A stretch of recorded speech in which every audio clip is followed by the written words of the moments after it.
Blood still stained Sarah Miller's hands from saving the wounded Comanche boy when 50 warriors surrounded her isolated homestead at dawn, their weapons gleaming in the morning light. Clutching her shotgun with trembling fingers, she stepped onto her porch to face the consequences of her mercy, knowing no settler would hear her screams from this desolate Texas frontier. Before we continue, don't forget to subscribe to the channel, like the video, and comment where in the world you're watching from. Let's go. The Texas wind whispered through the tall grass with a mournful howl, carrying with it the scent of coming rain and distant memories.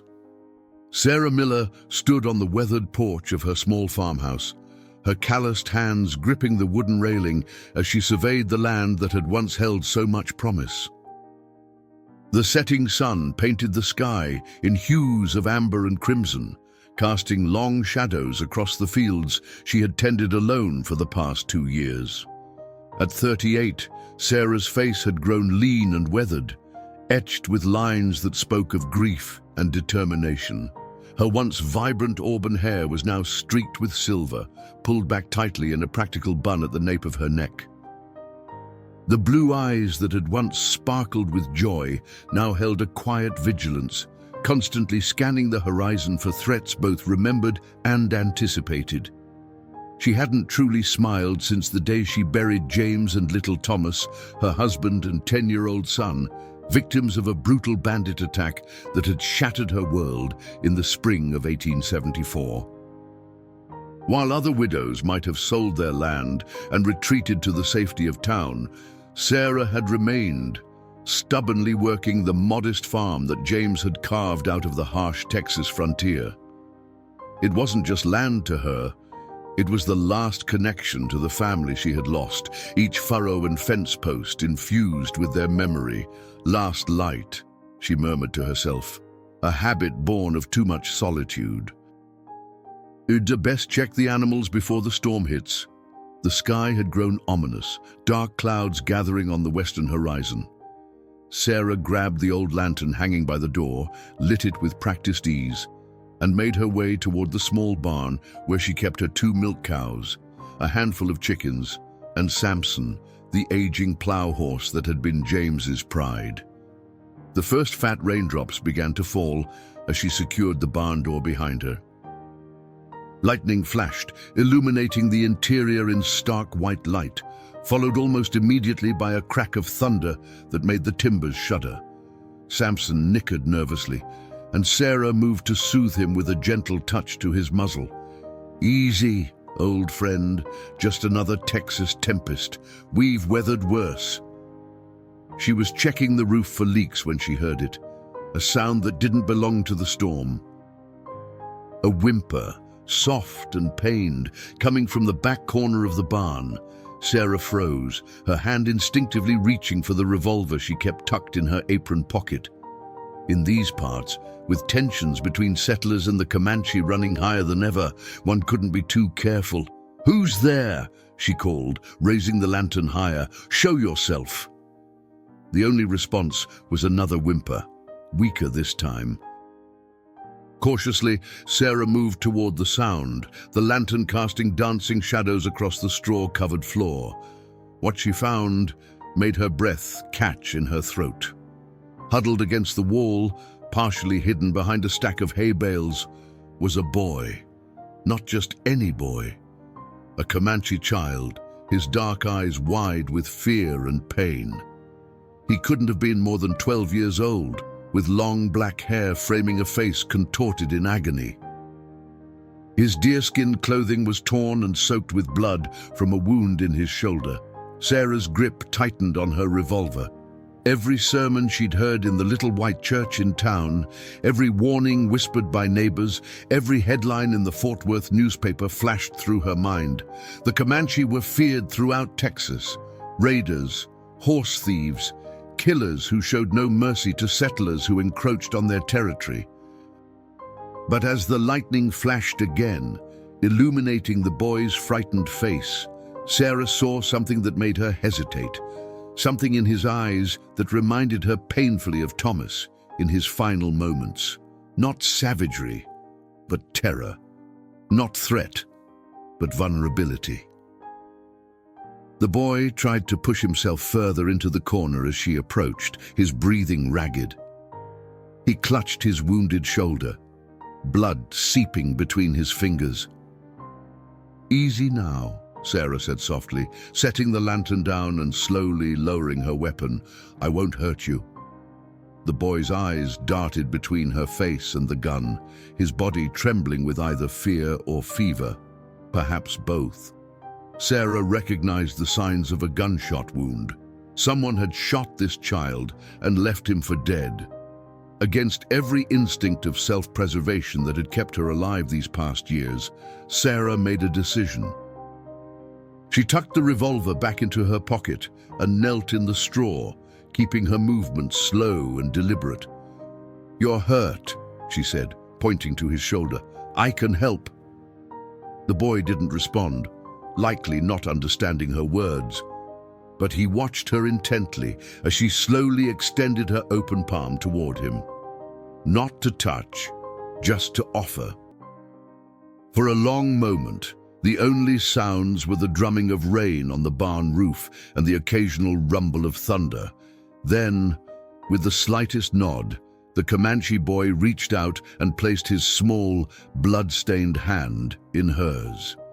Outside, the storm raged on, oblivious to the moment that would forever alter Sarah Miller's fragile, solitary existence.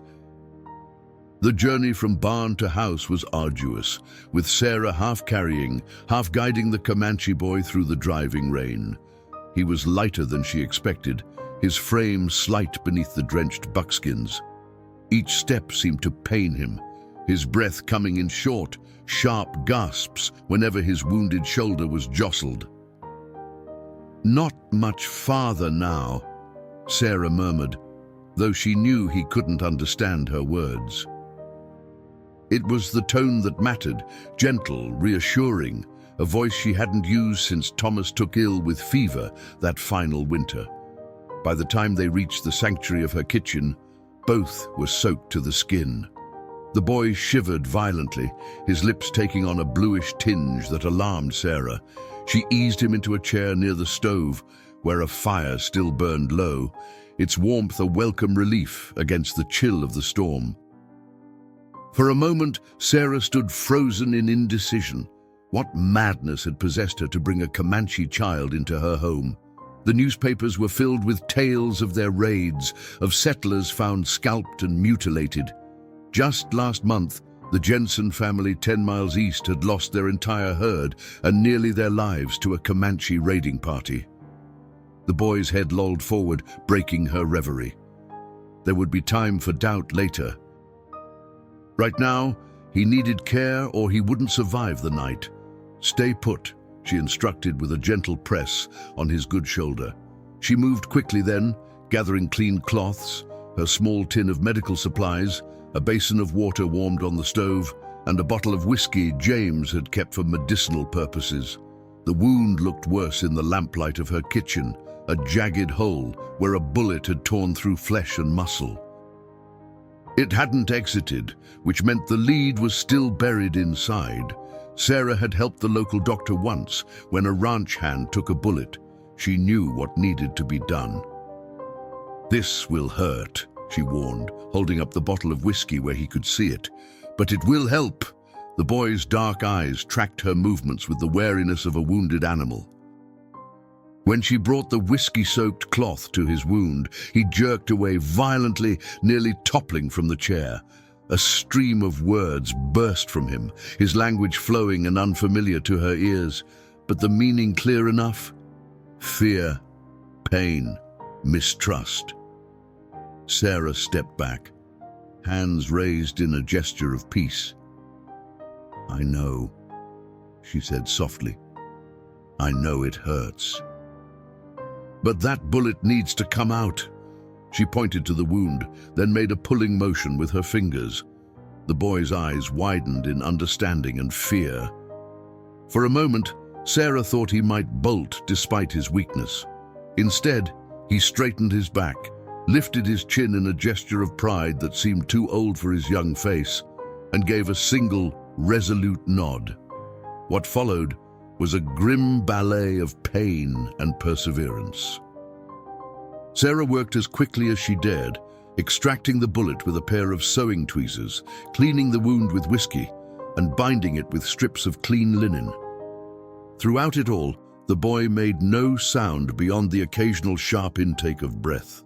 Tears streamed silently down his copper-hued cheeks, but he remained stoically still, his dignity intact. When it was done, Sarah helped him into one of Thomas's old nightshirts, preserved all this time in a cedar chest, smelling faintly of lavender and memory. The garment hung loose on the boy's smaller frame, making him look even younger and more vulnerable. "You need to eat," Sarah said, ladling stew from the pot she'd left simmering earlier. She placed the bowl before him, adding a hunk of cornbread still warm from that morning's baking. The boy stared at the food suspiciously, then at Sarah. She realized he was waiting, perhaps fearing some trick or danger. With deliberate movements, Sarah took a bite of the cornbread, then a spoonful of stew. "See? It's good. Safe." Something shifted in the boy's expression, not quite trust, but a lessening of fear.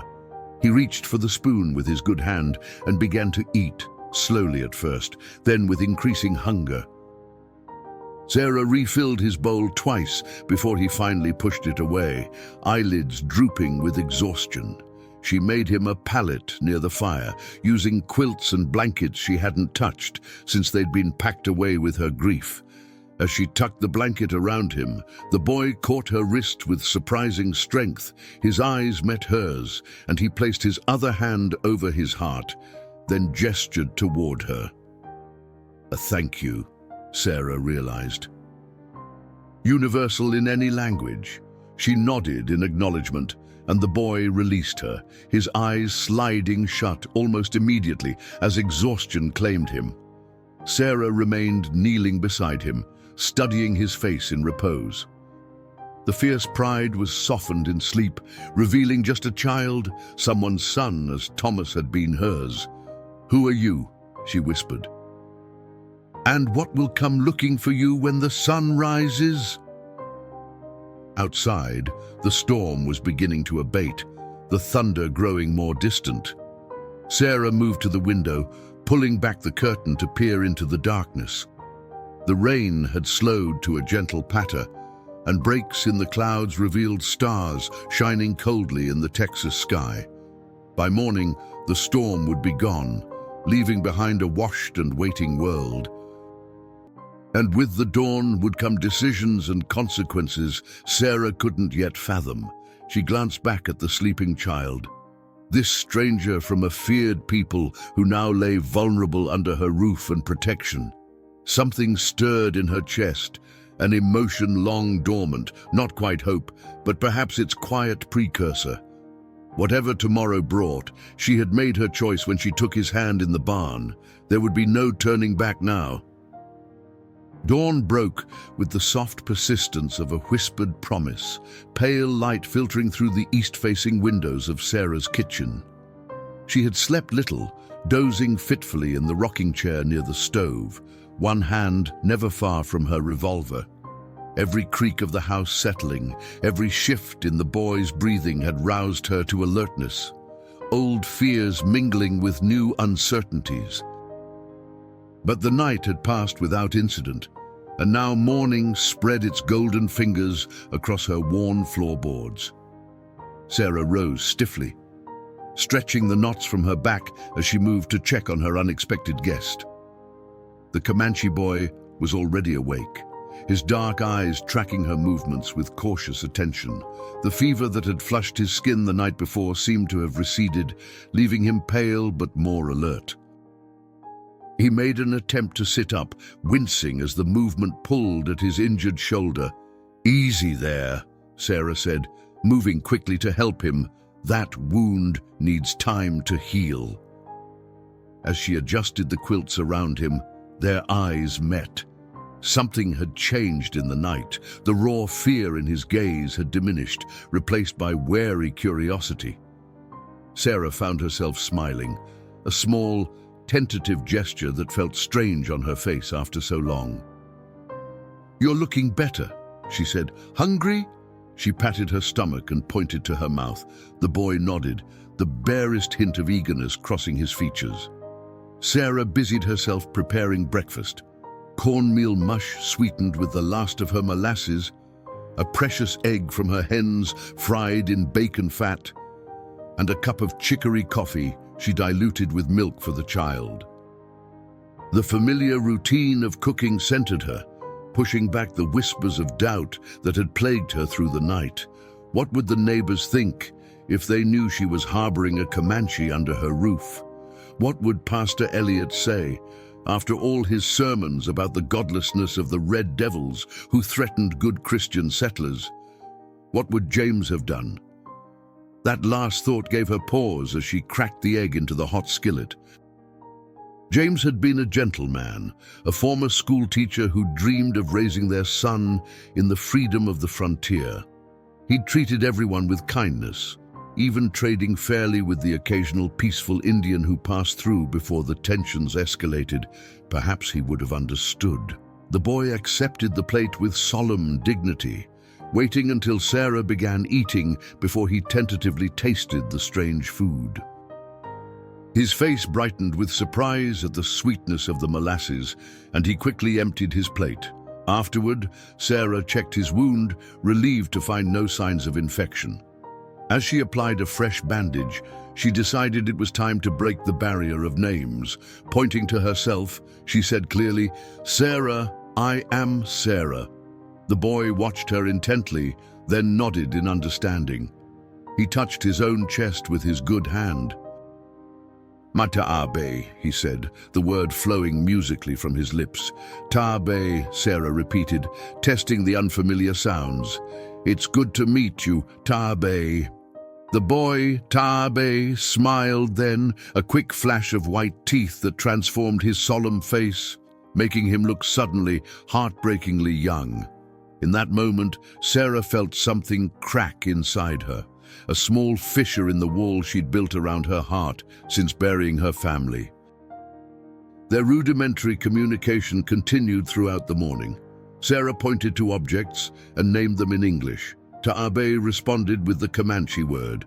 She learned pa for water and pechnaquitapu for bread, though she stumbled over the pronunciation, making Taabe laugh, a sound so unexpected and bright that Sarah found herself laughing too, rusty and uncertain at first, then with genuine warmth.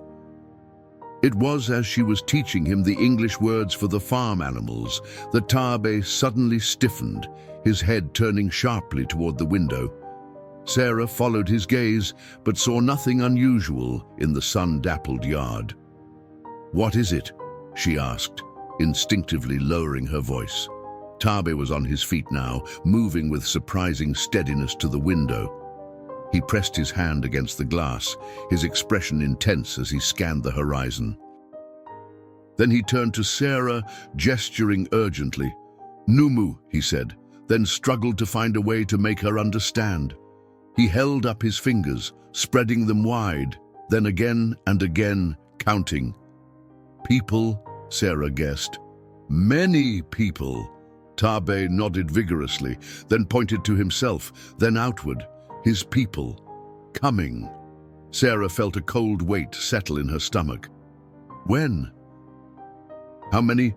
But the limitations of their shared vocabulary frustrated them both. Taabe's agitation grew, his gestures becoming more emphatic. He mimed riding a horse, then pointed to the sun and traced its arc across the sky with his finger, bringing it to rest just above the horizon. "By sunset," Sarah guessed, but Taabe shook his head, pointing urgently to where the sun currently stood, then slightly higher. Soon. They were coming soon. Sarah moved to the window, straining to see what had alerted the boy.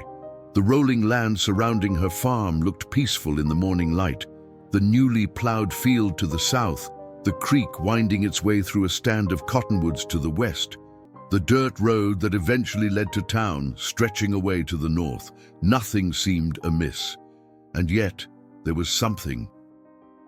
A shimmer in the air above the distant ridge, like heat rising though the morning was still cool, dust, perhaps, stirred by many hooves. Sarah turned to find Tabe watching her, his young face grave with knowledge beyond his years. He gestured to his shoulder, to the wound she had treated, then made a shooting motion. "Who shot you, Tabe?" she asked softly, though she suspected the answer. Instead of responding, Taabe moved with sudden purpose toward the door. For a panicked moment, Sarah thought he meant to flee, but he only peered out, scanning the yard before stepping onto the porch. He bent down, scooping up handfuls of dirt from her flower bed, and began smearing it deliberately across the white bandage on his shoulder, hiding the evidence of her care. The message was clear enough to chill her blood. Whoever was coming, Taabe was protecting her by concealing that she had helped him. Sarah watched through the window as the boy stood tall on her porch, his slight frame silhouetted against the morning sun, facing the direction from which his people would come. There was no fear in his posture now, only a dignified readiness that seemed to transform him from child to warrior before her eyes. Turning back to the kitchen, Sarah reached for her revolver with trembling hands. 6 bullets, not nearly enough if a Comanche war party was descending on her farm. Her shotgun hung above the fireplace in the parlor, loaded, but with only 2 shells. 8 shots against what might be dozens of warriors. Outside, the first distant drumming of hoofbeats began to echo across the valley. The hoofbeats grew from a distant rumble to a thunderous approach that Sarah felt in the floorboards beneath her feet. She stood in the doorway of her home, shotgun held across her chest, not quite aimed, but ready. Her heart hammered against her ribs with such force she feared it might bruise, but her hands remained steady, a small mercy born of necessity. Taabe had positioned himself at the edge of the porch, his chin lifted, his narrow shoulders squared, despite the pain he must still be feeling. The contrast between the boy's diminutive frame and his dignified bearing might have moved Sarah to tenderness under different circumstances. Now she could only watch and wait as the riders crested the low hill to the west of her property. They appeared first as silhouettes against the morning sky, dark shapes flowing over the ridge like water, 10, 20, more than she could quickly count. Comanche warriors on horseback, their long hair adorned with feathers and beads that caught the sunlight, their faces painted in bold stripes of red and black. Some carried lances decorated with strips of colored cloth that fluttered in the wind, others bows or rifles acquired through trade or conflict. Sweet Jesus," Sarah whispered, her throat suddenly dry as dust. The warriors approached in a wide semicircle, their horses moving at a controlled canter that demonstrated both power and discipline. As they drew closer, the formation parted to allow a single rider to advance to the forefront. His horse, a magnificent pinto stallion with a coat like splattered ink, pranced forward several paces ahead of the others before coming to a precise halt about 30 yards from the house. The man who sat astride it commanded attention without effort, taller than the others, with a face etched in lines of experience rather than age. He wore a breastplate of bone beads over a fringed buckskin shirt. A single eagle feather stood upright in his hair, which was braided with red cloth and fell to the middle of his back. Unlike many of the others, his face bore no war paint, only a series of parallel scars across one cheek that looked like claw marks. His gaze fell first on Tabe, and even at a distance, Sarah could see the flash of emotion in the warrior's eyes, relief, quickly masked by stoicism. The man raised his hand in a gesture that seemed to be both greeting and command. The rest of the warriors reined in their mounts, forming a wide circle around the property. Sarah counted at least 50 men, their collective focus creating an almost physical pressure in the air. Tabe stepped forward, raising his good arm in response. He called out something in his language, a long, flowing sentence that carried across the still morning air. The lead warrior replied, his voice deep and resonant. Though Sarah couldn't understand the words, the question in them was unmistakable. Tabe responded, gesturing towards Sarah, then to his injured shoulder. As he spoke, the leader's gaze shifted to Sarah, his dark eyes assessing her with an intensity that made her skin prickle. She felt stripped bare beneath that look, all her fears and intentions laid open for judgment. A murmur ran through the assembled warriors as Taabe continued speaking. Some cast glances at one another. Others stared at Sarah with expressions ranging from curiosity to outright hostility. She gripped her shotgun tighter, though she knew it would be useless against so many. The leader raised his hand and silence fell immediately. He dismounted in a fluid motion that belied his size, handing his reins to a younger warrior. With measured steps, he approached the house, stopping at the foot of the porch steps. Up close, Sarah could see that what she had taken for cloth in his braids was actually strips of scarlet leather, and that the scars on his face continued down his neck, disappearing beneath his breastplate. "You help my son," he said, in heavily accented but clear English, each word deliberate as if carefully retrieved from memory. Sarah blinked in surprise, both at the words and their meaning. "Your son?" she repeated, glancing at Taabe, who watched the exchange with bright, alert eyes. The warrior touched his chest. "I am Chief Pahayoko of the Comanche." He gestured to Taabe. "This is my youngest son, Taabe. He tell me you find him, you take bullet from him, you give him food, shelter." Sarah nodded slowly, her grip on the shotgun loosening slightly. "He was hurt. I couldn't just leave him." Pahayoko studied her face for a long moment, as if searching for something hidden behind her words. Then, with deliberate formality, he extended his open palms toward her, empty, weaponless. "Many white women would let Comanche boy die," he said. "Many white men would kill him. Why you different?" The question hung in the air between them, unexpectedly profound. Sarah felt the weight of 50 warriors watching, waiting for her answer. The truth came to her lips without thought.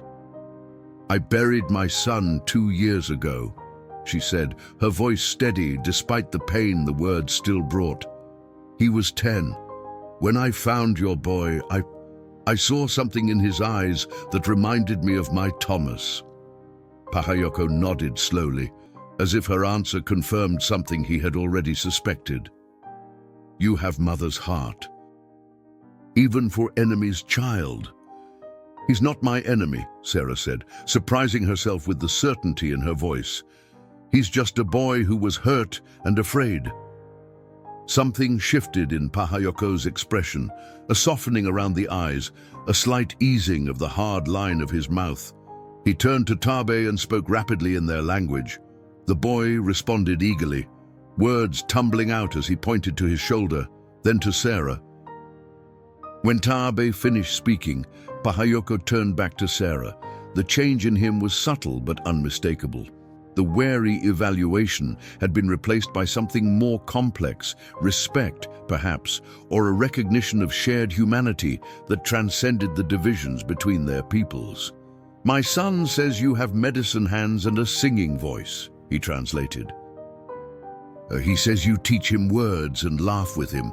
Before Sarah could respond, Pahayoko did something that caused a ripple of murmurs among the watching warriors.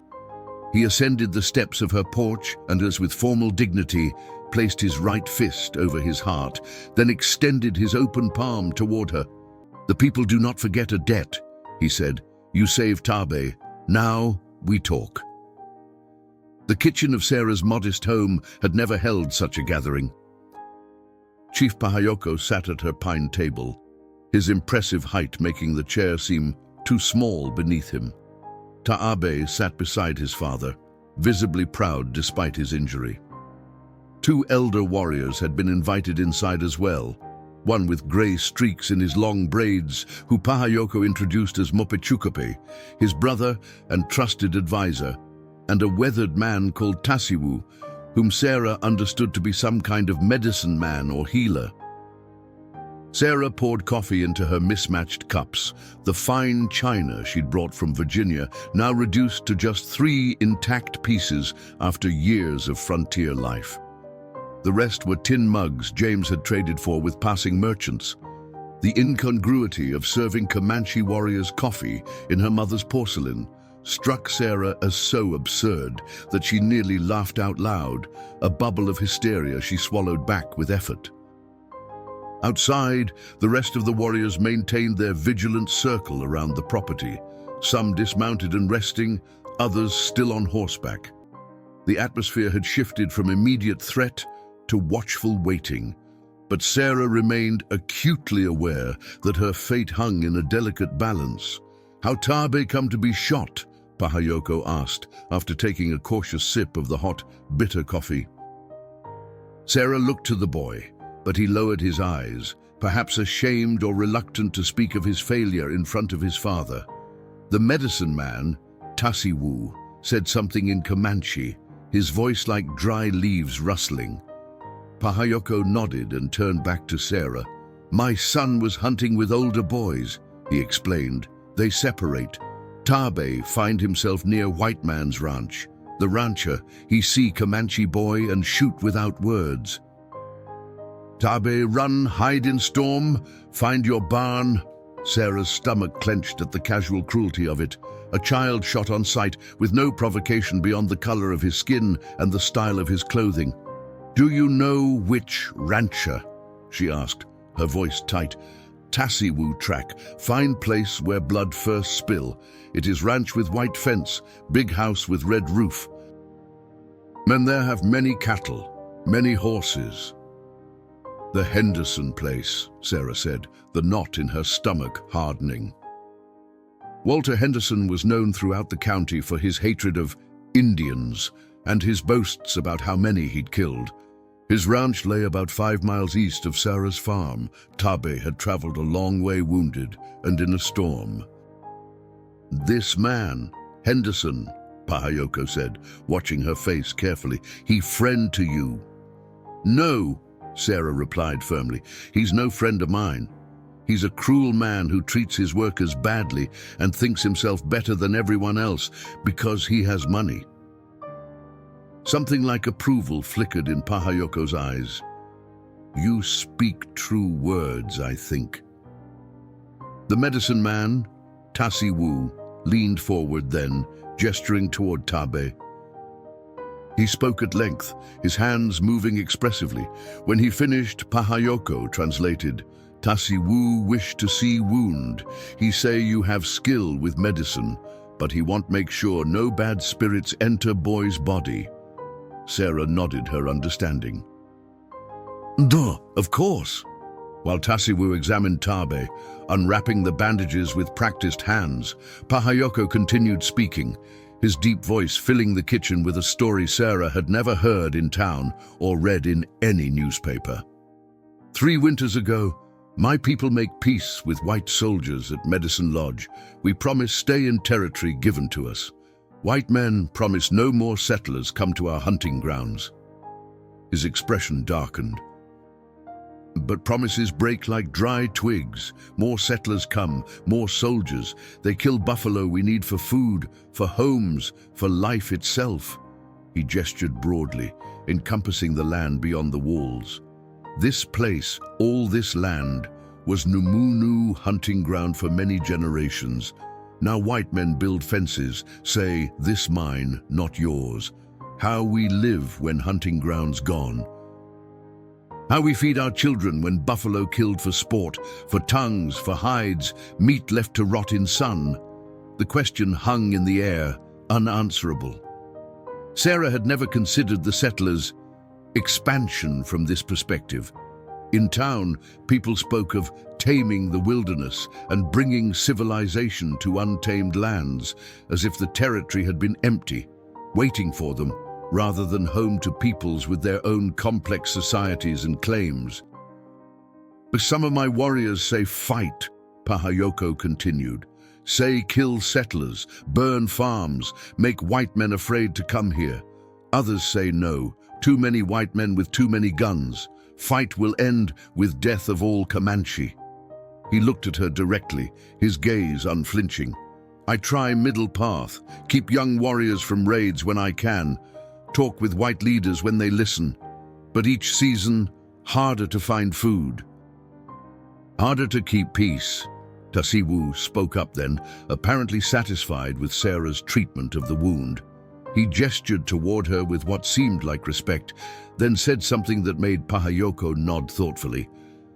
He say you have good medicine, clean wound well, no fever spirits in boy's blood. The chief studied Sarah with renewed interest. You learn doctor ways. Sarah shook her head. My husband taught school before we came west. He had books on many subjects, including basic medicine, and I helped care for wounded men during the war between white men, she clarified, not knowing if he would be familiar with the Civil War. Ah, Pahayoko nodded his understanding. Man who knows books is good husband. Where is he now? The directness of the question struck Sarah like a physical blow. Dead, she said simply. Bandits attacked our farm 2 years ago. They killed my husband and my son when I was in town. By the time I returned, her voice faltered, the familiar grief rising in her throat. A heavy silence filled the kitchen. Then Pahayoko spoke a few soft words in Comanche. Though Sarah couldn't understand them, the tone conveyed a solemn acknowledgement of her loss.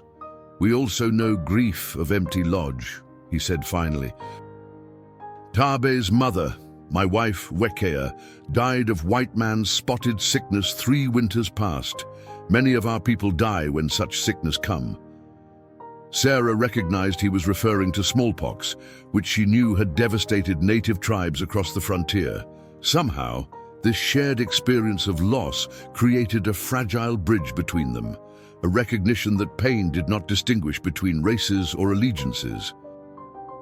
Mopechukope, who had been silent until now, spoke up with a question directed at Pahayoko. The chief's response seemed to spark a brief debate between the 3 men, with Taabe occasionally adding his voice to the discussion. Sarah waited, tension rebuilding in her shoulders as she sensed they were making some decision that would affect her fate. Finally, the discussion among the Comanche men concluded. Pahayoko turned back to Sarah, his expression grave yet somehow softer than before. We have decided, he said, each word measured and deliberate. You save my son's life. By Comanche law, his life now connected to yours. We owe blood debt. Sarah's hands tightened around her coffee cup. I don't understand. Blood debt, most serious obligation, Pahayoko explained. When someone saved Comanche life, we must repay, cannot ignore. Must balance scales between our spirits. Tabe spoke up then, his young voice earnest as he addressed his father. Pahayoko listened, nodding slightly before responding to Sarah. My son say you are alone, no husband, no son to hunt for you, to protect farm. The chief gestured toward the window, where the endless work of a frontier homestead spread out before them. Fields that needed plowing, fences requiring repair, livestock to tend. Hard life for woman alone. Sarah lifted her chin slightly. I manage. A ghost of a smile touched Pahayoko's stern mouth. Yes, you strong woman. But strength not always enough against raiders, against bad men, against hunger if crops fail. He was right, of course. Sarah had survived these 2 years through stubborn determination and no small amount of luck. The farm had diminished under her sole care, fields left fallow, repairs delayed, livestock reduced to the minimum she could manage. Each season brought her closer to the edge of what one person could maintain. What are you suggesting, Chief Pahayoko? She asked directly. The Comanche leader exchanged glances with his brother and the medicine man before continuing. I offer protection. My warriors watch your farm. Keep raiders away. Help with hunting, with heavy work. Sarah's breath caught in her throat. Of all the outcomes she had imagined when she'd seen 50 Comanche warriors surrounding her home, this had never crossed her mind. "Why would you do this?" she asked, disbelief evident in her voice. "I tell you, blood debt," Pahayoko repeated. "But also," he paused, seeming to search for the right words, "also because you see my son as child first, not enemy." "This rare thing in time of such hatred," Mopechukop spoke then, his tone carrying a warning that needed no translation. Pahayoko nodded in acknowledgement. "My brother, remind me, not all Comanche agree with this plan. Young warriors want revenge for land taken, for people killed. They say all white settlers same, all guilty." His dark eyes held Sarah's. "Some of my own people call me weak for seeking peace." Sarah understood the complexity of what he was revealing. Just as the settlers were divided in their attitudes toward the native tribes, some advocating extermination while others sought coexistence, the Comanche too had their factions and internal struggles. "And what do you say to them?" she asked quietly. "I say warpath leads only to end of Comanche way. Too many white men with too many guns." Pahayoko's voice deepened with emotion. "I fight to save what can be saved, to find new way for my people to live with dignity in changing world." Tasiwu spoke up then, his weathered hands sketching shapes in the air as he addressed Pahayoko. The chief listened attentively before turning back to Sarah. "Tasiwu say you have strong medicine, strong spirit. He feel it when he enter your home. Say maybe you part of Path Creator showing us." Sarah felt the weight of their scrutiny, not hostile but evaluating, as if her response would reveal essential truths about her character. She looked at Tabe, who watched her with undisguised hope in his eyes. "There would be conditions," she said carefully. "I won't be party to raiding or violence against other settlers, even ones I dislike." Pahayoko inclined his head in acknowledgement. "No, we not ask you betray your people, only offer friendship for friendship, protection for protection." "And what would people in town think if they knew I had Comanche allies?" Sarah asked, voicing the fear that had been growing in her mind. "They might consider me a traitor." "This truth," the chief agreed solemnly, "you risk much to accept our help. Must decide if risk worth taking." Sarah fell silent, turning the proposal over in her mind. The practical benefits were undeniable. She had been struggling to maintain the farm alone, and protection from bandits would be invaluable in this lawless region. But the social consequences could be severe.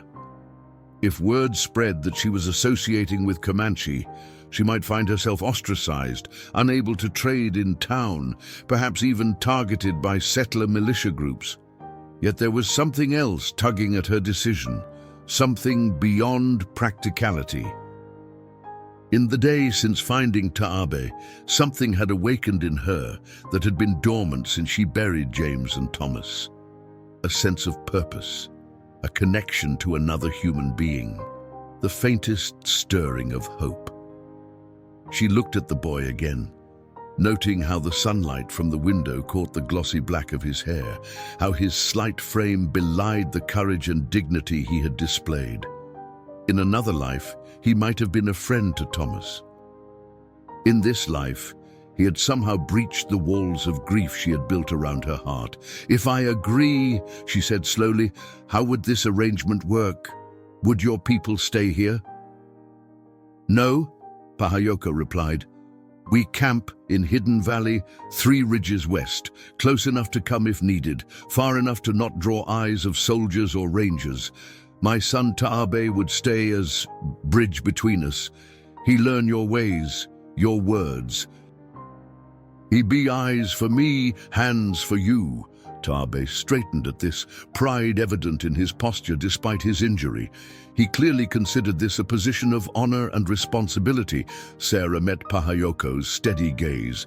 In his eyes, she saw not a savage, as the townspeople would claim, but a leader trying to navigate an impossible situation, a father concerned for his son's future, a man of principle seeking a middle path in a world polarized by hatred. "I accept your offer," she said, the words changing her life even as she spoke them. By midday, the Comanche presence had diminished to just a handful of warriors who remained to finalize arrangements. The others had departed in small groups, melting away into the landscape with such skill that Sarah found herself questioning whether 50 men on horseback had truly surrounded her home just hours before. Chief Pahayoko stood with his son at the edge of the farmyard, speaking in low, earnest tones.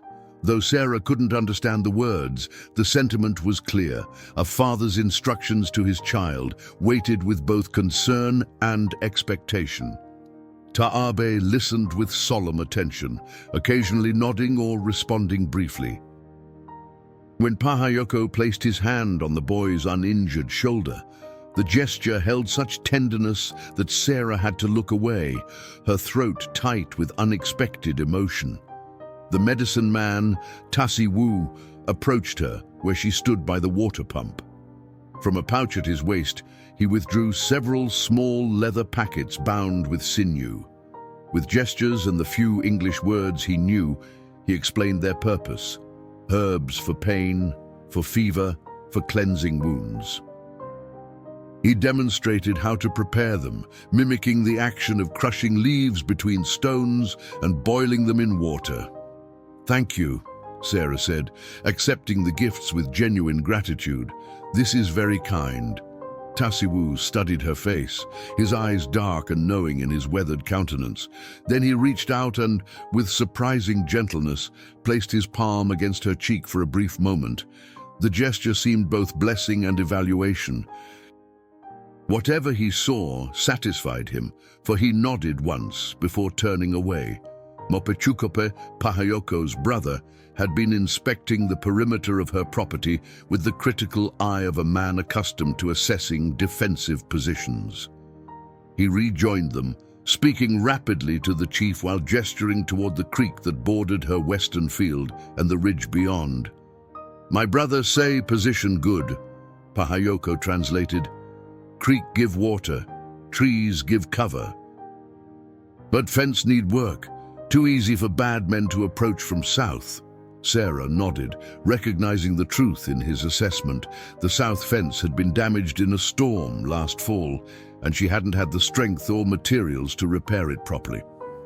"We send 2 men tomorrow," Pahayoko continued. "Fix fence, check for signs of danger.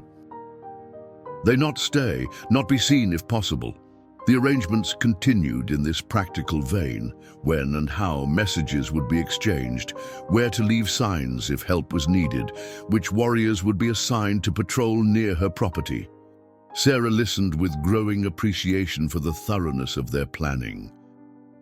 These were not the impulsive, disorganized savages of frontier legend, but disciplined people with clear command structures and sophisticated tactical thinking. Finally, only the matter of Taabe's immediate needs remained. Sarah had already offered him Thomas's old room, an idea that had clearly moved Pahayoko despite his restrained reaction. Now, the chief handed her a rolled bundle of soft deerskin. "Clothes for my son," he explained.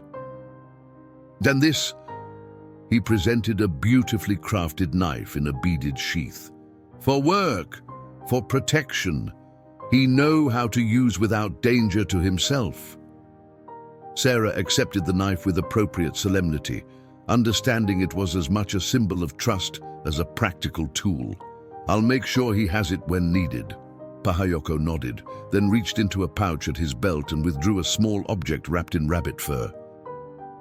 He unwrapped it carefully to reveal a polished stone pendant on a leather cord, a piece of turquoise set in a simple silver bezel. "This belonged to Taabe's mother," he said, his voice softening. Give to him when he ready for manhood ceremony. But now... He rewrapped the pendant and placed it in Sarah's palm, closing her fingers over it with his own. You keep safe. When time right, you know. The responsibility of this trust humbled her. I will guard it with my life, she promised. With these matters settled, the time for departure had come.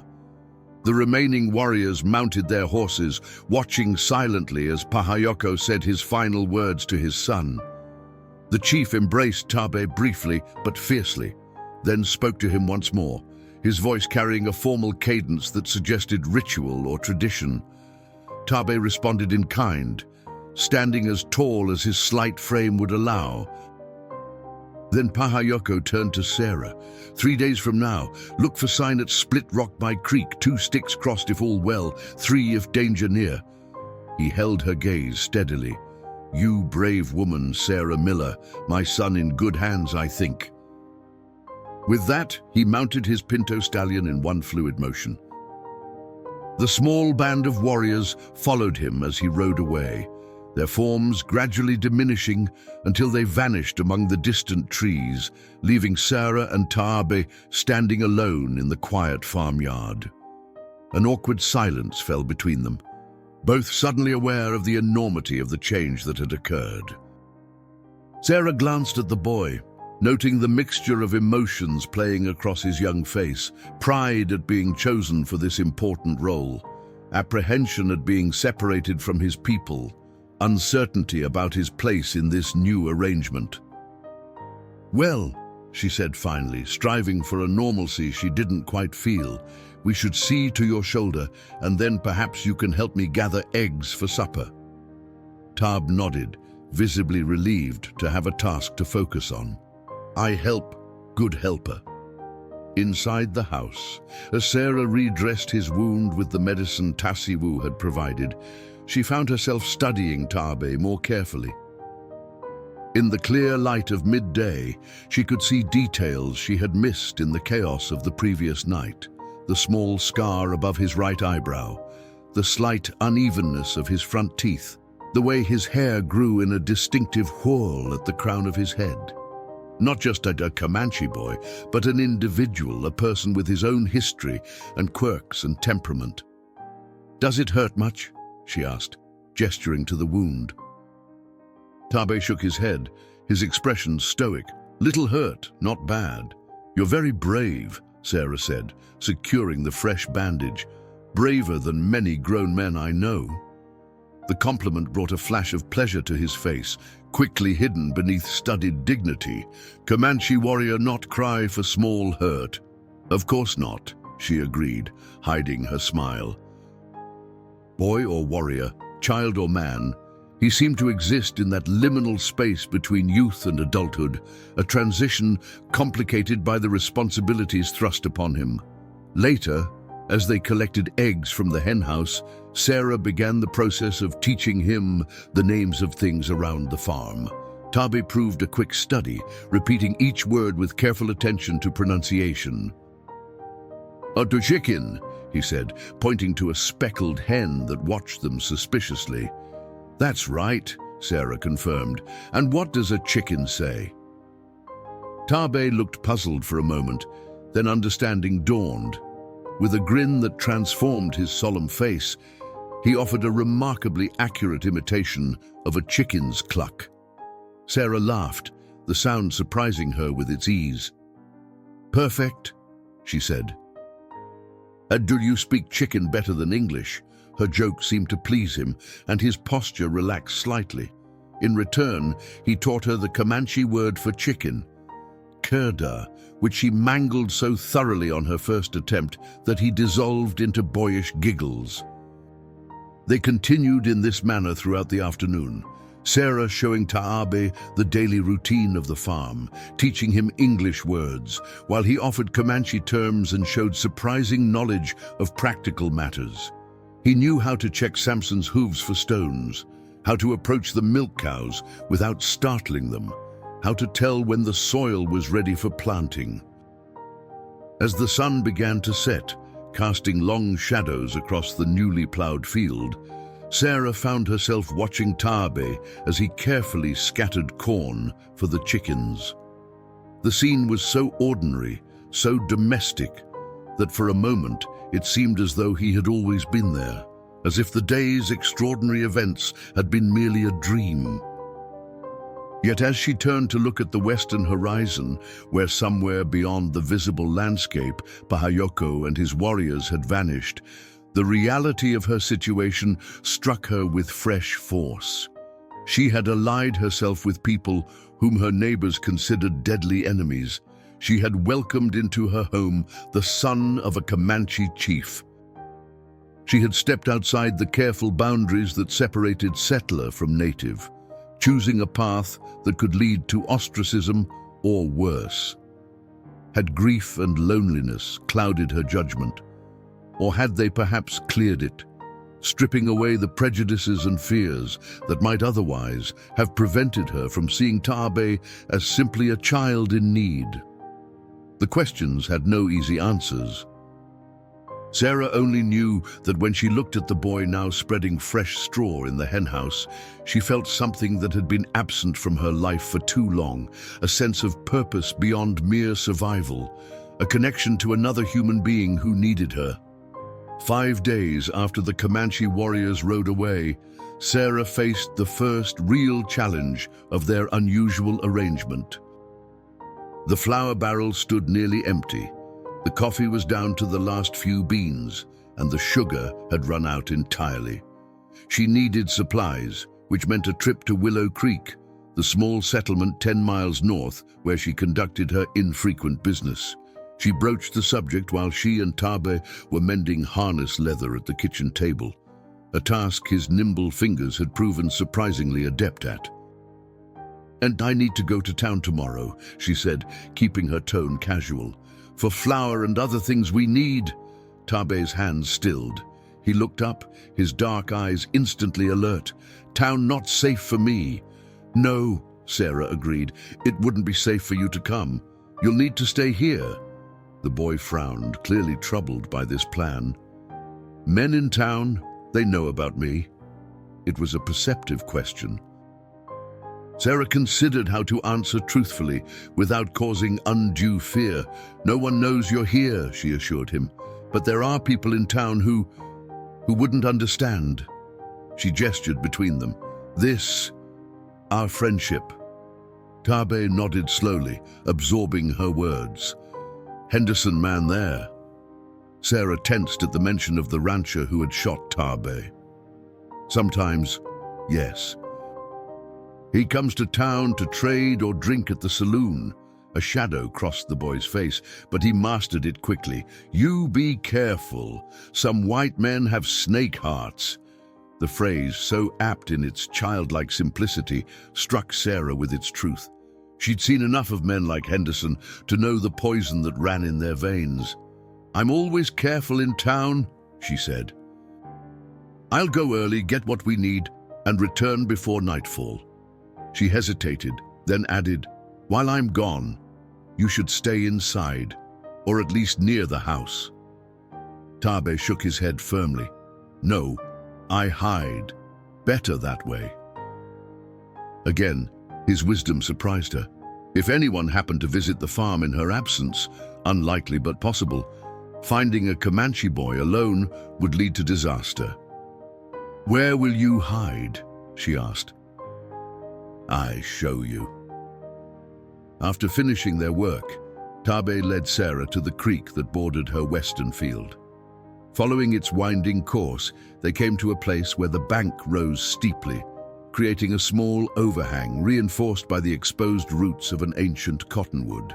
Taabe dropped to his knees and crawled beneath this natural shelter, disappearing into what Sarah now saw was a small cave in the bank, concealed by hanging roots and vines. "My place," he said proudly when she peered inside. The space was just large enough for a boy his size to sit comfortably.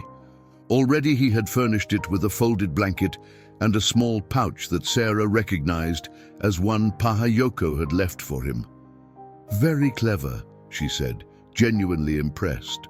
No one would find you here. Taabe nodded, satisfaction evident in his expression. I watch farm from here. See if bad men come.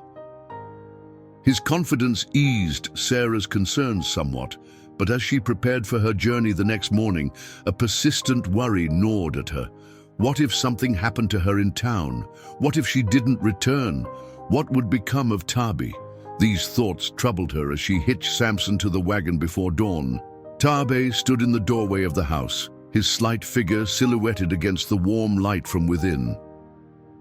His face was composed, but Sarah could see the tension in his shoulders.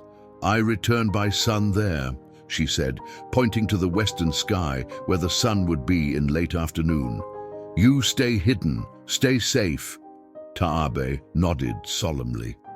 Then, with a sudden movement that caught her by surprise, he darted forward and pressed something into her hand, a small leather pouch on a cord. Medicine bundle, he explained. For protection, touched by the gesture, Sarah slipped the cord over her head, tucking the pouch beneath her collar. Thank you, she said softly. I'll be back before you know it. The journey to Willow Creek passed uneventfully, the spring morning gradually warming as Samson plodded steadily along the rutted dirt road. Sarah rehearsed her responses to the inevitable questions about her prolonged absence from town. A lingering illness, perhaps. Or repairs to the roof after the recent storms. Nothing that would invite further inquiry. Willow Creek appeared much as it always did. A dusty main street lined with false-fronted buildings, a few horses hitched to rails outside the general store, the blacksmith's hammer ringing in the morning air. Sarah guided her wagon to Tompkins' general store where she had traded for years. Mrs. Miller, Elias Tompkins exclaimed as she entered, the bell above the door announcing her arrival. Begun to think you'd moved on without saying goodbye. Been, what? 6 weeks since we've seen you. Just busy with spring planting, Sarah replied, forcing a smile, and keeping ahead of the weeds. All alone out there, the storekeeper clucked sympathetically. Still don't know how you manage. Sarah provided her list of supplies, ignoring the implied criticism. As Tompkins gathered her order, other customers entered. Mrs. Lawson, the midwife, and behind her, Walter Henderson himself, his substantial frame blocking the doorway momentarily as he ducked to enter. Sarah's heart stuttered in her chest. She turned away quickly, pretending to examine a display of canned peaches. Henderson hadn't seen Taabe clearly. The boy had been running, and it had been nearly dark. But still, she feared something in her face might betray her connection to the Comanche. Miller woman, Henderson's voice boomed behind her. Thought that was your wagon outside? Sarah turned, careful to keep her expression neutral. Mr. Henderson. The rancher's florid face split in a smile that didn't reach his eyes. Surprised you're still holding on to that patch of dirt. Most women would have sold up and moved back east after what happened. The thinly veiled insult made Sarah's spine stiffen. I manage well enough. Do you now? Henderson stepped closer, his bulk intimidating in the narrow aisle. Been hearing strange stories lately. Indians moving around more than usual. Some folks spotted smoke signals west of your property. Sarah kept her face carefully blank. I haven't noticed anything unusual. Henderson studied her, suspicion evident in his small eyes. You see anything? You ride straight to town. You hear? Those savages would think nothing of taking a white woman captive, or worse. The irony of his concern might have amused Sarah under different circumstances. Instead, she merely nodded, anxious to complete her purchases and escape his scrutiny. As Tompkins tallied her bill, Henderson leaned against the counter, watching her with uncomfortable intensity. Bought a lot of supplies for one woman, he observed, planning for company. Sarah met Henderson's insinuating gaze with practiced calm. Though beneath her collar, her fingers sought the reassurance of Tab's medicine bundle. I just stocking up, she replied evenly. "Spring planting leaves little time for trips to town." Mrs. Lawson, perhaps sensing the tension, interjected from nearby. "Sarah, I've got those seedlings you asked about last fall. Herbs for your garden. Why don't you come by before you head home?" It was a transparent attempt to extricate her from Henderson's scrutiny, but Sarah seized the opportunity with gratitude. "Thank you, I will." Henderson wasn't so easily diverted. "Heard shots out your way a few nights back during that big storm. Anything to report?" Sarah's mouth went dry, but she kept her expression neutral. "Just thunder, I expect. I slept through most of it." The rancher's eyes narrowed. "Funny thing, one of my boys found blood out by the east pasture next morning. Followed the trail a ways before losing it in the rain." He leaned closer, his voice dropping. "Think I winged one of those thieving redskins." The casual cruelty in his tone made Sarah's stomach clench. This man had shot a child without hesitation or remorse, had even tracked him, hunting him like an animal.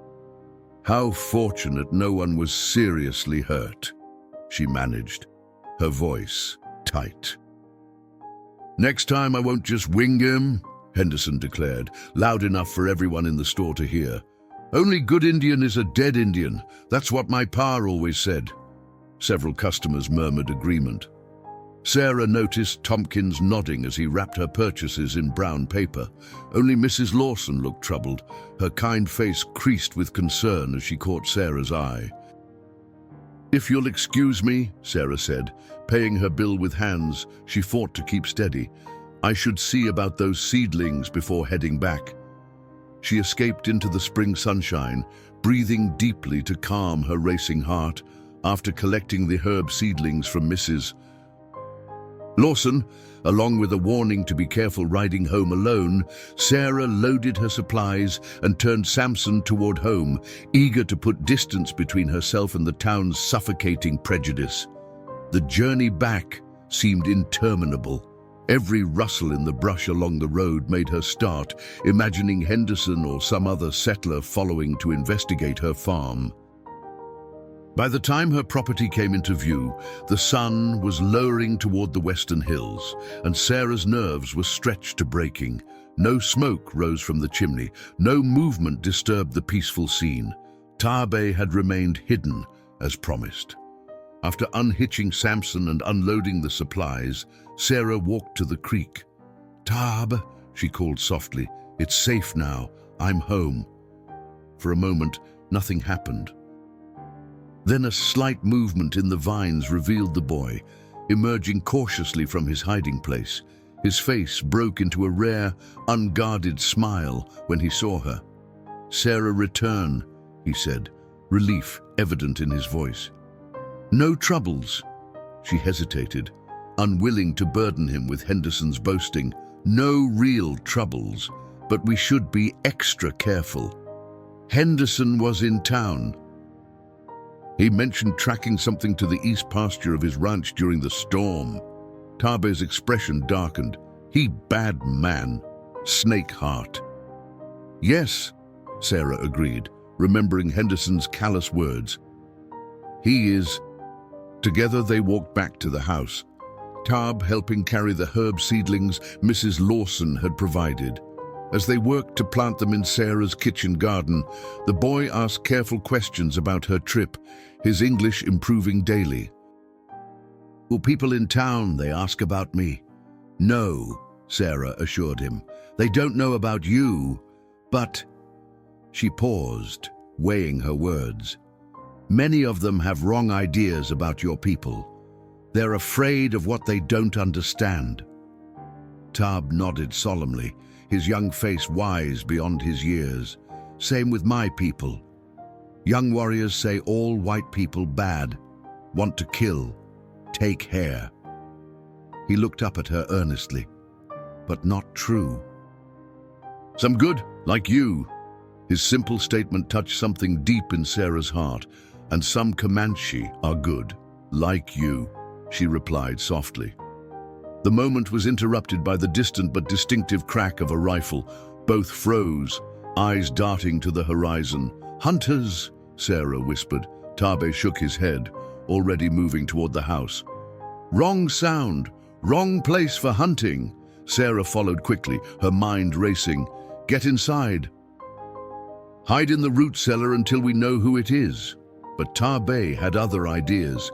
He grabbed the knife his father had left for him and headed for the door. "I check. Stay here." "Absolutely not." Sarah caught his arm. "You're injured, and if it's Henderson or his men—" "Need to see," Tabe insisted. "Maybe my father's warriors. Maybe trouble." Their argument was cut short by the sound of hoofbeats approaching. Not many, just one or two riders moving at speed. Sarah grabbed her shotgun from above the fireplace. "Stay behind me," she ordered, her tone brooking no argument. They stepped onto the porch just as a lone rider emerged from the tree line, a Comanche warrior on a lathered horse, pushing the animal hard. Even at a distance, Sarah could see blood darkening the man's side. Tabe cried out in recognition, "Caseta, father's scout!" The warrior spotted them and changed course, heading directly for the house. As he drew closer, Sarah could see his face was drawn with pain, his left arm pressed tightly against a wound in his side. Caseta reined in his exhausted mount, speaking rapidly to Tabe in Comanche. The boy listened intently, his expression growing increasingly grave. He turned to Sarah, his eyes wide with urgency. "And Henderson men attack our camp," he translated. "Find valley where we hide. Shoot many bullets. My father fight. Send Caseta to warn us." Sarah's blood ran cold. "Are they coming here?" Tabe conferred briefly with the wounded warrior before answering. "Not yet. Think Henderson not know about us yet. But soon, maybe." As Sarah helped the injured man dismount, supporting his weight as they moved toward the house, a decision crystallized in her mind, one that had perhaps been forming since the moment she found Tabe in her barn. She could no longer straddle two worlds, pretending neutrality in a conflict that had now touched her directly. Henderson and men like him would never allow peaceful coexistence. They wanted only domination or elimination. By saving Tabe, by welcoming him into her home, by tending now to this wounded warrior, Sarah had already chosen her side. The only question remaining was what that choice would cost her. By nightfall, Sarah had made her preparations.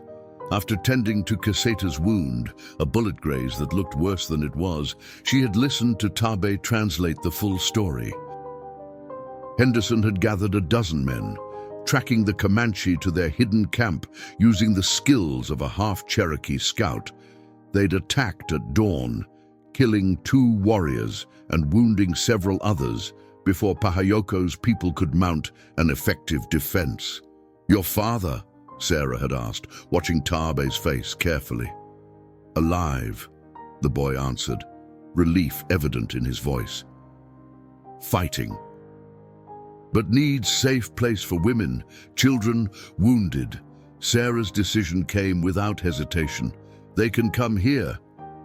Now, as moonlight silvered the landscape, Sarah stood on her porch, watching the eastern horizon. Caseta had departed hours ago, carrying her message to Pahayoko, "Bring your people to the farm. Here we make our stand." Tabe appeared at her side, his father's knife strapped to his belt, his young face set with determination. "Ah, they come soon," he said quietly. "I feel it." Sarah nodded, trusting his instincts. "Henderson will follow. We need to be ready." They had spent the afternoon preparing, moving valuables to the root cellar, boarding up vulnerable windows, positioning her small arsenal of weapons where they could be quickly accessed. It wasn't much, but it might buy enough time for Pahayoko's warriors to regroup. The first indication of the Comanche arrival was subtle, a shift in the night sounds, a momentary stillness followed by the soft whicker of a horse. Then they emerged from the darkness like spirits materializing from the ether, women carrying small children, elderly men supporting each other, a few warriors guarding their flanks. At their center walked Pahayoko, his imposing figure unmistakable even in the dim light. "They made it," Sarah breathed, relief washing through her. Tabe was already running to meet them, embracing his father briefly before leading the group toward the barn and outbuildings where they could shelter. Pahayoko approached Sarah, his face grave, but his eyes holding a warmth that needed no translation. "You risk everything for my people," he said, his deep voice carrying in the still night air. "Your son is my family now," Sarah replied simply, "and family protects family." Something shifted in Pahayoko's expression, surprise perhaps, or a deeper understanding. He inclined his head in acknowledgement before turning to issue quiet orders to his warriors. By dawn, the farm had transformed, Comanche women and children sheltered in the barn and root cellar. Warriors had positioned themselves strategically around the property, using the natural features of the land for cover. Sarah had distributed what food she could spare, marveling at the quiet dignity with which these people, exhausted, some injured, all facing an uncertain future, conducted themselves. Tabe stayed close to her side, his role as interpreter more vital than ever. Through him, she learned more about Henderson's attack, about the families displaced, about the young warrior who had died defending the camp. Tabe's cousin, she discovered with a pang. "They not stop," Tabe said quietly as they watched the sun rise. "Henderson men, they come here next." Sarah knew he was right. She had crossed a line that couldn't be uncrossed. Even if Henderson didn't know yet about her alliance with the Comanche, harboring them now would brand her a traitor in the eyes of every settler in the territory. "Let them come," she said, a steely resolve hardening within her. "This is my land. I choose who finds shelter here." They didn't have long to wait. Mid-morning brought the distant sound of horses, many horses, approaching from the east. Pahayoko and his warriors readied themselves, preparing for a desperate defense. Sarah stood on her porch, shotgun in hand, Tabe beside her despite her attempts to send him to safety. Walter Henderson led the group of riders that emerged from the tree line, his bulk unmistakable even at a distance. Behind him rode at least 20 men, some from neighboring ranches, others she recognized from town. They pulled up short when they saw the farm's unexpected defenders. "Miller!" Henderson bellowed, his face mottled with rage. "What in God's name is this, you harboring hostiles?" Sarah stepped forward, her shotgun visible but not aimed. "These people are under my protection, Henderson. They've done nothing wrong. Nothing wrong." Henderson's voice rose incredulously. "They're savages. Vermin to be cleared out so decent folk can live without fear. The only savagery I've seen came from you," Sarah called back, her voice carrying across the yard. "You shot a child, Henderson, a boy who was simply hunting, and then you attacked families in their camp." A murmur ran through the group of riders. Some exchanged uncomfortable glances, clearly hearing this version of events for the first time. Henderson's face darkened further. "That's a damned lie. I shot a thieving redskin who was after my cattle." "Tell them what really happened," Sarah said to Tabe, who stepped forward with remarkable courage. In careful, deliberate English, Tabe recounted how he had been hunting deer when Henderson shot him without warning or provocation. He described how Sarah had found him, tended his wounds, and offered shelter. His clear gaze moved from man to man as he spoke, his dignity belying his youth. When he finished, the silence was profound. Several of Henderson's men shifted uneasily in their saddles, unwilling to meet the boy's eyes. Henderson, sensing his support wavering, played his final card. "The army's been notified. Captain Reynolds and a full company are less than a day's ride from here." He sneered at Sarah. "You've chosen your side, Miller. Hope you're ready to hang as a traitor." It was Pahayoko who answered, stepping forward to stand beside Sarah and his son. "No more blood need spill today," he said, his deep voice carrying authority that even Henderson couldn't ignore. "We leave this place soon, go north, away from your ranches, your towns." "And you expect me to believe that?" Henderson scoffed. "I expect nothing from man with snake heart," Pahayoko replied evenly. "But others here, men with families, with honor, they understand cost of war, no one can win." His words struck home. One by one, riders began to back their horses away from Henderson's position, unwilling to initiate the bloodbath that would surely follow any attack. "Cowards!" Henderson spat as his support dissolved. "The army won't be so squeamish." "Perhaps not," Sarah agreed. "But by then, there will be no one here for them to find." "Just a widow on her farm." She leveled her gaze at the remaining men. "Unless you burn me out too. Is that what you've become?" The question hung in the air, a challenge to their very humanity. In the end, even Henderson could see the battle was lost. For now. With a final curse, he wheeled his horse and galloped away, a handful of die-hard supporters following. As the dust settled, Sarah felt Tabe's small hand slip into hers. She looked down at him, then at Pahayoko, who watched them with newfound respect. "What happens now?" she asked. Pahayoko's gaze swept the horizon. "Now we find new path. Together."